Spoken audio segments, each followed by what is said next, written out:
Hello दोस्तों, स्वागत है आप सभी का हमारे यूट्यूब चैनल पर। आज हम क्लास 9th के मैथ में प्रश्नावली 6B के क्वेश्चन को सॉल्व करने वाले हैं। इसमें आज हम क्वेश्चन नंबर 12 से सॉल्व करेंगे। इससे पहले का वीडियो आप लोगों को नीचे डिस्क्रिप्शन में मिल जाएगा। आप लोग सबसे पहले उन वीडियो को देख लीजिए ताकि आप लोगों को ये सब क्वेश्चन बहुत ही आसानी से समझ में आ सके। अगर आप लोग अभी तक उस वीडियो को नहीं देखे हैं तो सबसे पहले आप लोग उस वीडियो को देख लीजिए ताकि आप लोगों को ये सब क्वेश्चन बहुत ही आराम से समझ में आए। ठीक है, तो बिना समय गवाए हम लोग क्वेश्चन को शुरू करते हैं। ठीक है, तो क्वेश्चन नंबर 12 कुछ इस प्रकार से हमारे पास दिया हुआ है। देखिए, निम्न आकृति में यदि x प्लस वाई बराबर डब्ल्यू प्लस जेड तो सिद्ध कीजिए कि ए ओ बी एक रेखा है। ठीक है, यहाँ पर भी हमें सिद्ध करना है। ठीक है, तो सबसे पहले इसका हम फिगर बनाएंगे। ठीक है, किसी भी क्वेश्चन का हम फिगर सबसे पहले बनाएंगे। ठीक है, देखिए यहाँ पर इसका फिगर कुछ इस प्रकार से दिया हुआ है। देखिए यहाँ पर इस प्रकार से रेखा है। ठीक है, और यहाँ पर ऐसे है। ठीक है, ये हमारा फिगर इस क्वेश्चन का इस प्रकार से दिया हुआ है। ठीक है, इसका नाम यहाँ पर ए है, यहाँ पर इसका नाम डी दिया हुआ है, और यहाँ पर बी है, और यहाँ पर हमारे पास नाम यहाँ पर सी दिया हुआ है। ठीक है, और ये हमारे पास दिया हुआ है वाई, और ये हमारे पास दिया हुआ है डब्लू, और ये हमारे पास दिया हुआ है एक्स, और ये हमारे पास दिया हुआ है जेड। ठीक है, ये फिगर हमारे पास इस क्वेश्चन का है। ठीक है, तो बता रहा है कि निम्न आकृति में एक्स प्लस वाई बराबर W plus Z. X plus Y इन दोनों कोणों को अगर जोड़ दें तो X plus W plus Z के ये बराबर हो जाएंगे। ठीक है, तो सबसे पहले यही चीज़ हम लिखेंगे कि इस क्वेश्चन में हमारे पास दिया है। ठीक है, क्या दिया हुआ इस क्वेश्चन में हमारे पास, देखिए आप लोग देखिए यहाँ पर क्वेश्चन नंबर ये हमारा 12 है। सबसे पहले इसे लिखेंगे। ठीक है, तो दिया है क्या हमारे पास कि x प्लस वाई बराबर डब्लू प्लस जेड। ठीक है, ये चीज़ हमें इस क्वेश्चन में दी हुई है। ठीक है, तो सिद्ध क्या करना है कि ए ओ बी एक रेखा है, इसकी बात कर रहा है। यहाँ पर ओ, इसका नाम ओ है। ठीक है, यहाँ पर ओ लिख दे रहे हैं। ठीक है, इसकी कह रहा है कि ए ओ बी एक रेखा है, ये हमें सिद्ध करना है। ठीक है, तो लिख देते हैं सिद्ध क्या करना था हमें इस क्वेश्चन में। सिद्ध करना इस क्वेश्चन में हमें क्या सिद्ध करना था इस क्वेश्चन में कि ए ओ बी एक रेखा है। ए ओ बी एक रेखा है। ठीक है, ये हमें सिद्ध करना है। अब देखिए यहाँ से हम क्या करेंगे, सबसे पहले आप लोग देखिए हम जानते हैं कि अगर हम एक ही बिंदु पर चारों तरफ से घूम जाए तो वहाँ पर 360 अंश का कोण बनता है। ये चीज़ें हम प्रश्नावली 6A में ही बता चुके हैं। ठीक है, कि एक रेखा पर 180 अंश का कोण बनता है, लेकिन किसी एक बिंदु पर अगर चारों तरफ से हम घूम जाएं तो वहाँ पर 360 अंश का कोण बनेगा। ठीक है, जैसे देखिए यहाँ पर बिंदु O है, तो यहाँ पर देखिए ये कोण, ये सारे कोण आपस में घूम गए हैं यहाँ पर, तो यहाँ पर क्या बनेगा 360 अंश का कोण बन जाएगा। ठीक है, तो वो चीज़ हम यहाँ पर लिखेंगे। ठीक है, क्या लिखेंगे कि x plus Y plus W plus Z बराबर 360 अंश। ठीक है, ये चीज़ें हम यहाँ पर लिख दिए हैं। ठीक है, देखिए यहाँ पर हम अगर कारण देना चाहें कि ये हम क्यों लिखे हैं तो यहाँ पर लिख देंगे चूंकि एक बिंदु के चारों ओरों का कोण, एक बिंदु के चारों, यहाँ पर चारों है। ठीक है, चारों ओर के कोणों का योग 360 होता है। ठीक है, ये चीज़ें आप लोगों को पता होंगी। अगर नहीं पता होंगी तो इसका मतलब आप प्रश्नावली 6A नहीं देखे हुए हैं। ठीक है, आप लोग उसे देख लीजिए। ठीक है, अब देखिए क्या करेंगे, यहाँ पर देखिए x प्लस वाई है और w प्लस जेड है, तो एक बार इसे हम उतार लें यहाँ पर x plus Y plus W plus Z. ठीक है, ये चीज़ें हमारे पास दी हुई हैं 360 के बराबर। अब देखिए यहाँ से x प्लस वाई, देखिए हम डब्लू प्लस जेड को क्या लिख सकते हैं, डब्लू प्लस जेड को हम एक्स प्लस वाई लिख सकते हैं क्योंकि ये दोनों आपस में बराबर हैं। तो ये चीज़ हम लिखेंगे यहाँ पर कि डब्लू प्लस वाई की जगह पर हम यहाँ पर लिख देंगे एक्स प्लस वाई। ठीक है, ये चीज़ें हम यहाँ पर लिख देंगे। क्यों लिखे हैं, क्योंकि ये हमारे पास क्वेश्चन में दिया हुआ है। ठीक है, ये हमारे पास दिया हुआ था कि एक्स प्लस जेड है, वो एक्स प्लस जेड जो डब्लू प्लस जेड जो है वो एक्स प्लस वाई के बराबर है। ठीक है, तो यहाँ से अगर जोड़ेंगे तो क्या हो जाएगा हमारा 2x प्लस 2y। ठीक है, क्या हो जाएगा 2x प्लस 2y बराबर 360। ठीक है, ये हो जाएगा हमारे पास यहाँ पर। अब देखिए यहाँ से हम क्या लिख सकते हैं, यहाँ से अगर 2 को कॉमन ले लेंगे तो हो जाएगा हमारा 2x प्लस वाई। ठीक है, ये हमारा कॉमन लेने पर होगा, और यहाँ पर 360। ठीक है, अब देखिए यहाँ से अगर x प्लस वाई का मान अगर यहाँ से निकालें तो क्या हो जाएगा, 2 उधर जाकर भाग में चला जाएगा तो 360/2 बराबर 180 हो जाएगा। ठीक है, तो x प्लस वाई बराबर कितना हो जाएगा हमारे पास 180। तो देखिए अगर x प्लस वाई, देखिए ये कोड x प्लस वाई अगर 180 अंश के बराबर हो गया तो इसका मतलब ए ओ बी एक सरल रेखा है। जब ए ओ बी एक सरल रेखा होगी तभी यहाँ पर ये जो दोनों कोण होंगे इन दोनों कोणों को जोड़ने पर हमारा 180 अंश होगा, क्योंकि हम जानते हैं कि एक सरल रेखा पर 180 अंश का कोण तभी बनता है जब एक सरल रेखा होती है तभी वहाँ पर 180 अंश का कोण बनता है। ठीक है, तो यहाँ पर x प्लस वाई का मान 180 अंश आ गया है। तो यहाँ पर हम क्या लिख सकते हैं कि ए ओ बी एक सरल रेखा है। ठीक है, तो यहाँ पर क्या लिख देंगे हम, इसलिए ए ओ बी एक सरल रेखा है। ठीक है, ये हमें यहाँ पर प्रूव करना था और ये हमारा प्रूव हो चुका है। ठीक है, तो आप लोगों को उम्मीद करता हूँ क्वेश्चन नंबर 12 भी आपको बहुत ही आसानी से समझ में आया होगा। ठीक है, तो क्वेश्चन नंबर 13 भी हमारे पास कुछ इसी प्रकार से दिया हुआ है, उसमें भी हमें सिद्ध करना है। ठीक है, तो देखिए क्वेश्चन नंबर 13 हमारे पास क्या है। सबसे पहले हम क्वेश्चन नंबर 13 को पढ़ रहे हैं। ठीक है, तो क्वेश्चन नंबर 13 हमारे पास दिया, संलग्न आकृति में पी ओ क्यू एक रेखा है, किरण ओ आर रेखा पी क्यू पर लंब है, किरणों ओ पी और ओ आर के बीच ओ एस एक अन्य किरण है। सिद्ध कीजिए कि आर ओ एस बराबर हाफ कोण क्यू ओ एस माइनस कोण पी ओ एस। ठीक है, ये हमें यहाँ पर सिद्ध करना है। तो सबसे पहले यहाँ पर हम इसका फिगर बनाएंगे। ठीक है, तो ये क्वेश्चन नंबर कितना है हमारे पास, क्वेश्चन नंबर 13 हमारे पास दिया हुआ। ठीक है, तो क्वेश्चन नंबर 13 का फिगर हमारे पास क्या है, देखिए क्वेश्चन नंबर 13 का फिगर कुछ इस प्रकार से हमारे पास यहाँ पर हम बना रहे हैं। ठीक है, देखिए यहाँ पर इसका फिगर हम बना रहे हैं। ठीक है, ये हमारे पास इसका नाम दिया हुआ P, यहाँ पर Q, यहाँ पर O, यहाँ पर R दिया हुआ है और यहाँ पर बीच में भी एक रेखा बनी हुई है और इसका नाम हमारे पास दिया हुआ यस। ठीक है, ये हमारे पास फिगर दिया हुआ। ठीक है, और ये 90 अंश दिखाया गया है। इस चिन्ह का मतलब होता है कि यहाँ पर 90 अंश का कोण बनेगा। ठीक है, अब देखिए ये फिगर हमारे पास है। तो एक बार हम और क्वेश्चन को पढ़ रहे हैं। संलग्न आकृति में पी ओ क्यू एक रेखा है, पी ओ क्यू एक रेखा हो गई। ठीक है, किरण ओ आर रेखा, देखिए किरण ओ आर रेखा पी क्यू पर लंब है, किरण ओ आर, ठीक है, रेखा पी क्यू पर लंब है। ठीक है, लंब है तब यहाँ पर 90 अंश का कोण बन गया है। ठीक है, समझ में आया यहाँ पर। उसके बाद क्या दिया हुआ, किरणों ओ पी और ओ आर के बीच, किरणों ओ पी और ओ आर के बीच। ठीक है, इन दोनों किरणों के बीच दिया हुआ बीच में ओ एस एक अन्य किरण है, ओ एस एक अन्य किरण है। ठीक है, इस किरण की बात कर रहा है। तो सिद्ध कीजिए कि कोण आर ओ एस बराबर हाफ कोण क्यू ओ एस माइनस कोण पी ओ एस। ठीक है, तो यहाँ पर हमारे पास जो जो चीज़ें दी हुई हैं उसको हम सबसे पहले लिखेंगे। देखिए यहाँ पर हम लिख लेते हैं, क्या दिया है हमारे पास इस क्वेश्चन में, दिया है क्या दिया था हमारे पास इस क्वेश्चन में, सबसे पहले लिखेंगे पी ओ क्यू बराबर 90 अंश, ये चीज़ें हमें दी हुई है, और पी ओ क्यू एक रेखा, ये चीज़ें बताई गई है। और यहाँ पर एक चीज़ और हमें बताया गया है कि, ठीक है, इतना ही चीज़ें हमारे पास दी हुई हैं। ठीक है, और कुछ तो नहीं दिया हुआ है यहाँ पर क्वेश्चन में। ठीक है, अब सिद्ध क्या करना है उन चीज़ों को भी हम यहाँ पर लिख लेते हैं। ठीक है, अब देखिए सिद्ध करना है, जो हमें सिद्ध करना है उसे भी हम यहाँ पर लिख लेते हैं। ठीक है, हमें क्या सिद्ध करना है इस क्वेश्चन में, कोण आर ओ एस बराबर हाफ कोण क्यू ओ एस माइनस कोण पी ओ एस। ठीक है, यहाँ पर हमें ये सिद्ध करना था। ठीक है, देखिए यहाँ पर हम कैसे सॉल्व कर रहे हैं इस क्वेश्चन को। यहाँ पर देखिए सबसे पहले हम यहाँ पर लिखेंगे कोण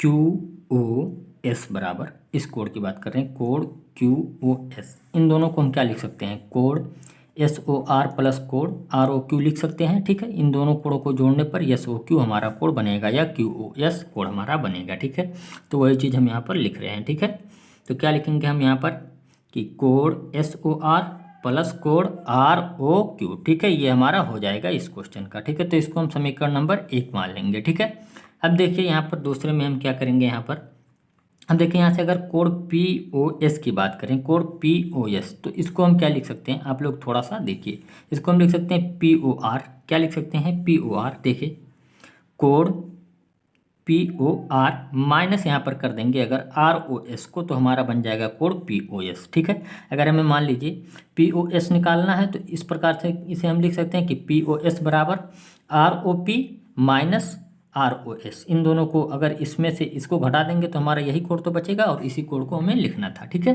तो देखिए यहाँ पर क्या लिख देंगे, कोड SOR। ठीक है, तो ये हमारा हो जाएगा समीकरण नंबर 2। ठीक है, ये हमारा हो गया। ठीक है, अब देखिए हम समीकरण 1 में से 2 को अब यहाँ पर घटाएंगे। ठीक है, समीकरण 1 में से 2 को घटाने पर, ठीक है, यहाँ पर हम ये चीज़ें कर रहे हैं। ठीक है, समीकरण 1 में से 2 को घटाएंगे। अब देखिए घटाने पर क्या आता है, हम लेफ्ट साइड को लेफ्ट साइड से घटाएंगे, राइट साइड को राइट साइड से घटाएंगे। ठीक है, तो देखिए code QOS minus code POS। ठीक है, अब घटाना है हमें इसमें से। देखिए यहाँ पर थोड़ा सा हमारे पास क्या गलती हुई थी, देखिए यहाँ पर SO सिर्फ लिखा, क्या लिखना चाहिए था हमें, देखिए QOS को क्या लिखेंगे हम, SOR। ठीक है, SOR और ROQ, SOR, यहाँ पर R लिखना हम भूल गए हैं। ठीक है, तो क्या लिखेंगे यहाँ पर, सबसे पहले code SOR plus code ROQ।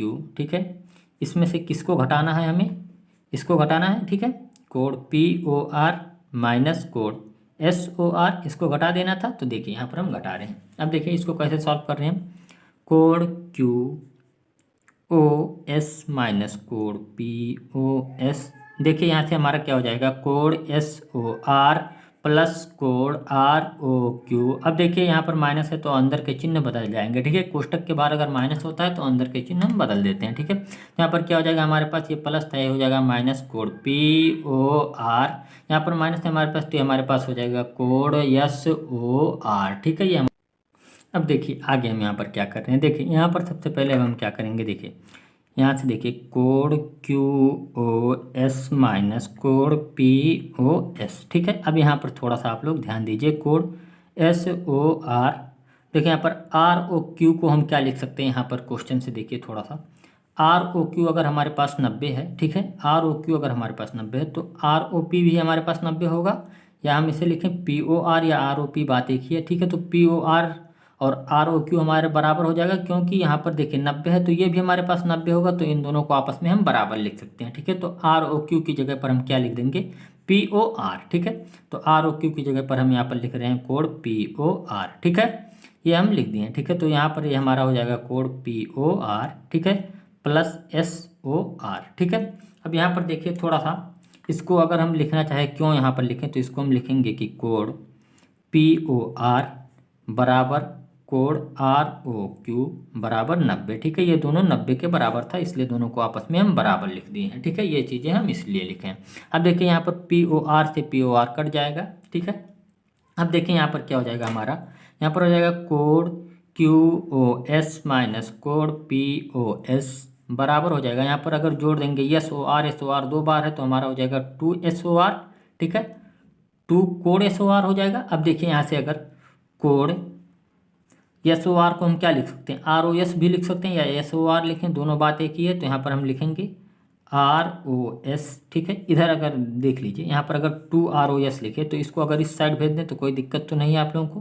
Code देखिए code QOS minus code POS। ठीक है, ये चीज़ें हम लिख दी हैं। अब देखिए यहाँ से अगर कोड ROS की बात करें तो क्या हो जाएगा हमारा, ये अगर यहाँ पर गुणे में तो इधर जाएगा तो भाग में हो जाएगा।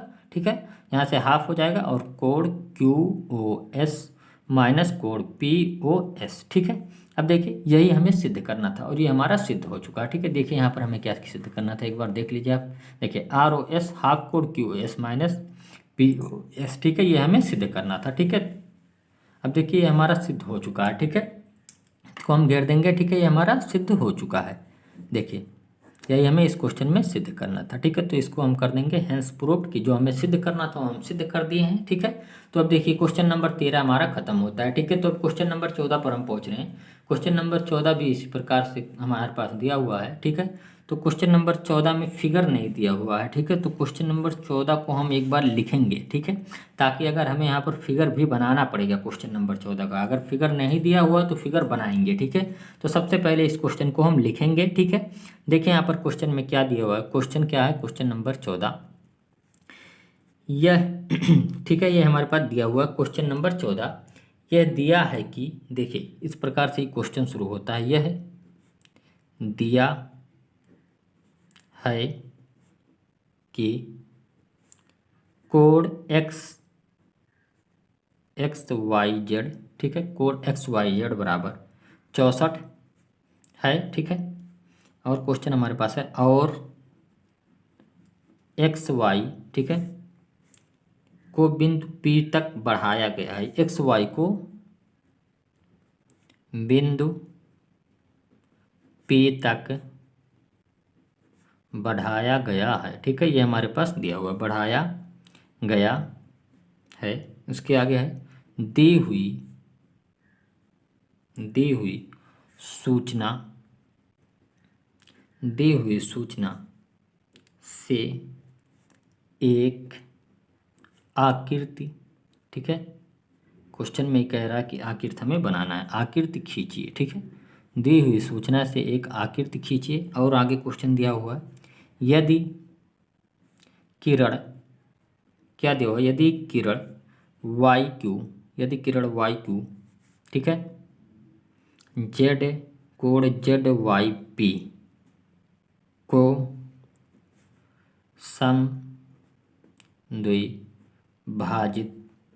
समद्विभाजित करती है तो कोड एक्स वाई क्यू और प्रतिवर्ती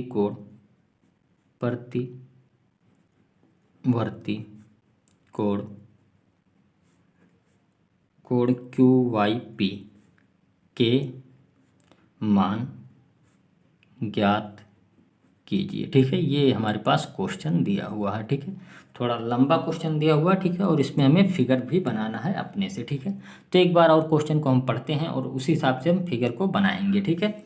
अब देखिए क्या कह रहा है हमारे पास क्वेश्चन में। यदि देखिए यह दिया है कि एक्स वाई जेड बराबर 64 और एक्स वाई को बिंदु P तक बढ़ाया गया है। दी हुई सूचना से एक आकृति खींचिए। यदि किरण वाई क्यू कोड जेड वाई पी को समद्विभाजित करती है तो कोड एक्स वाई क्यू और प्रतिवर्ती कोड क्या होता है, ठीक है। प्रतिवर्ती कोड ये होता है कि अगर किसी भी कोड को 360 में से घटा देंगे तो उसका प्रतिवर्ती कोड कहलाएगा, ठीक है। तो देखिए यहाँ से हम यहाँ से अगर हम फिगर को बनाना चाहें तो देखिए सबसे पहले हमें एक्स वाई जेड एक 64 अंश का अगर हमें बनाना हो तो देखिए अगर मान लेते हैं यहाँ पर, देखिए वाई अगर यहाँ पर मान कर चले हम तो देखिए 64 अंश का कोड कुछ इस प्रकार से होगा हमारे हिसाब से, ठीक है। तो 64 अंश का कोड हमारे पास ये हो जाएगा, ठीक है। देखिए ये हुआ हमारे पास, मान लीजिए 64 अंश का कोड और यहाँ पर कह रहा है एक्स और वाई और जेड, ठीक है। ये हमारे पास 64 अंश का हुआ। अब क्या कह रहा है आगे, एक्स वाई को बिंदु P तक बढ़ाया गया। एक्स वाई ये हमारे, तो इसको बिंदु P तक बढ़ाया गया है, ठीक है। तो चलिए इसको हम P तक बढ़ा देते हैं, ठीक है। यहाँ पर P मान लेते हैं और इसे P तक हम बढ़ा दिए हैं, ठीक है। अब देखिए आगे क्या कह रहा है क्वेश्चन में, P तक बढ़ाया गया है और दी हुई सूचना से एक आकृति कीजिए। यदि किरण वाई और क्यू, ठीक है, क्यू का जिक्र कर रहा है तो क्यू हमें बनाना पड़ेगा, ठीक है। वाई क्यू कोड जेड वाई पी को समद्विभाजित करते हैं, ठीक है। समद्विभाजित कर रहा है इसका मतलब ये बीच में होगा वाई क्यू किरण, ठीक है। वाई क्यू किरण हमारे पास इस बीच में होगा तभी ये समद्विभाजित करेगा, ठीक है। ये हमारे पास है, ठीक है। मान लीजिए यहाँ पर क्या दिया हुआ, ये क्यू है, ठीक है। कुछ इस प्रकार से हमारे पास फिगर है, ठीक है। तो वाई यहाँ से हम यहाँ पर लिख दे रहे हैं, ठीक है। इस प्रकार से हमारे पास फिगर दिया हुआ है, ठीक है। अब देखिए यहाँ पर और क्या चीज़ें दी हुई थी हमें क्वेश्चन में, थोड़ा सा यहाँ पर एक बार लिख लेते हैं, ठीक है। देखिए ये क्वेश्चन पूरा हो चुका है, ठीक है। तो देखिए हमारे पास क्वेश्चन में एक चीज़ दी हुई से सबसे पहले कि एक्स वाई जेड का मान 64 है, ठीक है। तो सबसे पहले ये चीज़ हम यहाँ पर लिखेंगे, ठीक है, कि कोड एक्स वाई जेड हमारे पास दिया है कि 64 है, ठीक है। तो यहाँ पर लिख देंगे कि ये चीज़ें हमारे पास दी हुई थी, दिया है, ठीक है, कि एक्स वाई जेड हमारे पास 64 डिग्री है, ठीक है। अब देखिए और देखिए एक चीज़ और हमारे पास क्या दिया हो, यहाँ से देखिए वाई क्यू कोड जेड वाई पी को समद्विभाजित करती है, तो ये चीज़ें भी हम यहाँ पर लिखेंगे, ठीक है। हमारे पास देखिए दिया हुआ था वाई क्यू कोड जेड वाई पी को समद्विभाजित करती है, तो यहाँ पर लिखेंगे कि वाई और क्यू कोड जेड वाई पी को समद्विभाजित करती है, समद्विभाजित करती है। ठीक है, इतना इन्फॉर्मेशन हमारे पास दिया हुआ है। ठीक है, तो यहाँ से हमें क्या क्या ज्ञात करना है उसे भी एक बार अगर लिख लें तो ठीक होगा हमारे पास। देखिए यहाँ से हमें क्या ज्ञात करना था, देखिए यहाँ पर आप लोग देख लीजिए। ठीक है, ज्ञात करना है, यहाँ से हमें क्या ज्ञात करना था, देखिए पहला तो यहाँ पर हमें ज्ञात करना था कि कोण एक्स वाई क्यू तथा और एक कोण ज्ञात करना प्रतिवर्ती कोण। ठीक है, प्रतिवर्ती कोण कोण क्यू वाई पी। ठीक है, ये दोनों चीज़ें हमें ज्ञात करनी है। ठीक है, यहाँ पर ये चीज़ें हमें ज्ञात करनी थी। ठीक है, अब देखिए इस क्वेश्चन को हम कैसे सॉल्व करते हैं। सबसे पहले आप लोग यहाँ पर देखिए एक्स वाई पी सरल रेखा हमें दिख रही है, तो ये चीज़ हम लिखेंगे कि चूँकि एक्स वाई पी सरल रेखा है। ठीक है, चूँकि एक्स वाई पी सरल रेखा है, तो अगर ये सरल रेखा है तो देखिए हम क्या लिख सकते हैं, कोण एक्स वाई जेड। देखिए इस कोण की बात करें एक्स वाई जेड। ठीक है, अब देखिए यहाँ पर क्या लिखेंगे, कोण एक्स वाई जेड प्लस कोण जेड वाई पी। ठीक है, इस कोण को जेड वाई पी। ठीक है, इन दोनों कोणों को अगर जोड़ देंगे तो हमारा क्या हो जाएगा, 180 अंश के बराबर। ठीक है, चूंकि एक सरल रेखा थी। ठीक है, अब देखिए यहाँ से हमारे पास एक्स वाई जेड का मान पहले से दिया हुआ कि एक्स वाई जेड का मान हमारे पास 64 है। ठीक है, तो यहाँ से अगर हम जेड वाई पी का मान निकालें, ठीक है, क्या हो जाएगा हमारे पास, कोण जेड वाई पी बराबर 180 माइनस 64, और इसको अगर हम घटा देंगे तो हमारे पास ये हो जाएगा 116 डिग्री। ठीक है, ये हमारे पास हो गया है। अब देखिए यहाँ पर क्वेश्चन में क्या दिया होता है, वाई क्यू कोण जेड वाई पी को, इस कोण को समद्विभाजित करते हैं। देखिए जेड वाई पी को ये जो है वाई क्यू ये समद्विभाजित कर रही है। ठीक है, तो समद्विभाजित अगर कर रही है तो ये कोण जो होगा और ये कोण जो होगा, ठीक है, ये कोण जो होगा, मान लीजिए ये कोण या ये कोण, किसी भी कोण जो होगा, कोई भी कोण इनमें से दोनों में से कोई भी कोण होगा, ये पी वाई जेड के हाफ के बराबर होगा। ठीक है, पी वाई जेड के हाफ के बराबर होगा। ठीक है, तो वही चीज़ हम यहाँ पर लिखेंगे। ठीक है, कि कोण क्यू वाई पी बराबर कोण क्यू वाई पी को हम क्या लिखते हैं, कोण जेड वाई पी के हाफ के बराबर। हाफ के बराबर कैसे लिखे हैं आप लोगों को एक बार और इसे समझा देते हैं। ठीक है, देखिए यहाँ पर थोड़ा सा आप लोग यहाँ पर ध्यान दीजिए। ठीक है, यहाँ पर हमारे पास क्वेश्चन में ही दिया हुआ था कि वाई क्यू जो है कोण जेड वाई पी को समद्विभाजित करती है। वाई क्यू जो है कोण जेड वाई पी को समद्विभाजित करती है। तो अगर समद्विभाजित कर रही है तो यहाँ पर देखिए कोण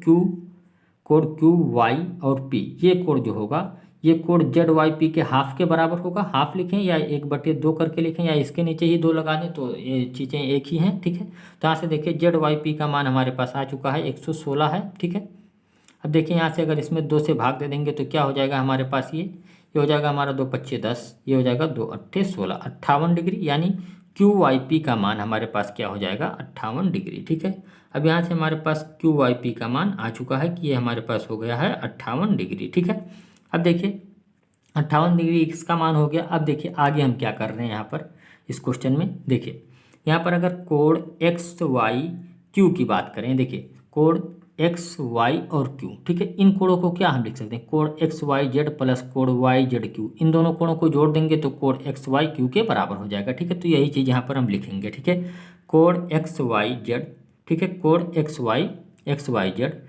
प्लस यहाँ पर वाई है, कोण एक्स वाई जेड प्लस इसे क्या लिखेंगे, कोण क्यू वाई जेड। ठीक है, प्लस कोण क्यू वाई जेड। ठीक है, इसे लिख सकते हैं, क्यों लिख सकते हैं, क्योंकि इन दोनों कोणों को जोड़ने पर ही एक्स वाई क्यू हमारे पास प्राप्त हो रहा है। ठीक है, अब देखिए यहाँ से हम क्या करेंगे, कोण देखिए कोण एक्स वाई क्यू। ठीक है, कोण एक्स वाई क्यू, देखिए एक्स वाई जेड हमारे पास क्या है, एक्स वाई जेड हमारे पास क्या होगा, देखिए यहाँ पर है एक्स वाई जेड। ठीक है, देखिए एक्स वाई जेड हमारे पास हो जाएगा 64। ठीक है, हमारे पास क्या आया था, एक्स वाई पी का मान 64 आया था। देखिए कैसे यहाँ पर 64 हुआ, देखिए यहाँ पर थोड़ा सा ध्यान दीजिए आप लोग, थोड़ा सा आप लोगों को यहाँ पर ध्यान देना होगा। एक्स वाई पी हमारे पास क्वेश्चन में, एक्स वाई जेड का मान हमारे पास क्वेश्चन में ही 64 दिया हुआ था पहले से। ठीक है, देखिए यहाँ पर ऊपर आप लोगों को एक बार अगर दिखा दूँ, एक्स वाई जेड का मान हमारे पास क्वेश्चन में ही 64 दिया हुआ था। ठीक है, तो यहाँ पर हम लिख दिए हैं 64। ठीक है, अब देखिए उसी प्रकार से Q Y Z Q Y Z का मान हमारे पास 58 होगा। कैसे होगा, देखिए क्यू वाई जेड जो होगा हमारा क्यू वाई पी के बराबर होगा। तो क्यू वाई पी का मान हमारे पास देखिए यहाँ पर क्या आया है, क्यू वाई पी का मान हमारे पास 58 आ चुका है। देखिए क्यू वाई पी का मान 58 यहाँ पर लाए हैं, तो वो जो क्यू वाई पी होगा वो क्यू वाई जेड के बराबर होगा, क्योंकि अगर ये समद्विभाजित कर रहे हैं तो ये दोनों कोण तो आपस में बराबर होंगे, और पी वाई जेड के ये हाफ के बराबर हो जाएगा कोई एक कोण। ठीक है, तो ये चीज़ें हम यहाँ पर क्यू वाई जेड को किसके बराबर लिखेंगे, क्यू वाई जेड को हम लिखेंगे क्यू वाई पी के बराबर। ठीक है, तो यहाँ से लिख देंगे हम 58। ठीक है, क्यों लिखे हैं 58, चूँकि यहाँ पर हम लिख देंगे कि कोण क्यू वाई पी बराबर है कोण क्यू वाई जेड के। ठीक है, ये चीज़ें समझ में आई आपको। अब देखिए आगे हम इसको कैसे सॉल्व कर रहे हैं। देखिए यहाँ से एक्स वाई क्यू का मान हमारे पास क्या हो जाएगा, कोण एक्स वाई क्यू का मान हमारे पास क्या हो जाएगा, इन दोनों को जोड़ देंगे, 8 4 12। ठीक है, 5 6 11 और 1 12। ठीक है, 122 डिग्री हो जाएगा। ठीक है, अब यहाँ से हमारे पास आ गया है 122 डिग्री। अब देखिए प्रतिवर्ती कोण हमसे क्या पूछा था, प्रतिवर्ती कोण ये क्यू वाई पी। ठीक है, हमारे पास दो चीज़ें हमसे क्वेश्चन में पूछी हुई थी, थोड़ा सा आप लोग इसे देख लीजिए। जो हमसे ज्ञात करना था इस क्वेश्चन में, कोण एक्स वाई क्यू को ज्ञात करना था और प्रतिवर्ती कोण क्यू वाई पी को। तो एक्स वाई क्यू तो हम ज्ञात कर चुके हैं, एक्स वाई क्यू हमारे पास 122 आ चुका है। ठीक है, और प्रतिवर्ती कोण क्यू वाई पी ज्ञात करना। तो देखिए क्यू वाई पी का मान हमारे पास 58 है, लेकिन हमें ज्ञात क्या करना है, प्रतिवर्ती कोण क्यू वाई पी। ठीक है, तो यहाँ से हम लिखेंगे कि प्रतिवर्ती कोण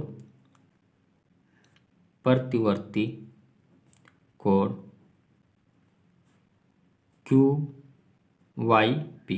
तो प्रतिवर्ती कोण क्या होता है, अगर क्यू वाई पी का मान हमारे पास आ जाएगा तो प्रतिवर्ती कोण लिखने के लिए उसे 360 में से हम घटा देंगे। ठीक है, तो देखिए क्यू वाई पी हमारे पास 58 है, तो इसे 360 में से 58 को घटाएंगे। ठीक है, तो 360 में से अगर 58 को हम घटा देंगे तो क्या हो जाएगा, हमारे पास 302 हो जाएगा। ठीक है, तो हमें दो कोणों को निकालना था इसमें से, तो हमारा दोनों कोण आ चुका है। तो पहला कोण क्या था हमारे पास, कोण X Y Q. X Y Q का मान हमारे पास 122 आ चुका है। ठीक है, एक्स वाई क्यू का मान हमारे पास कितना आया है, 122। और प्रतिवर्ती कोण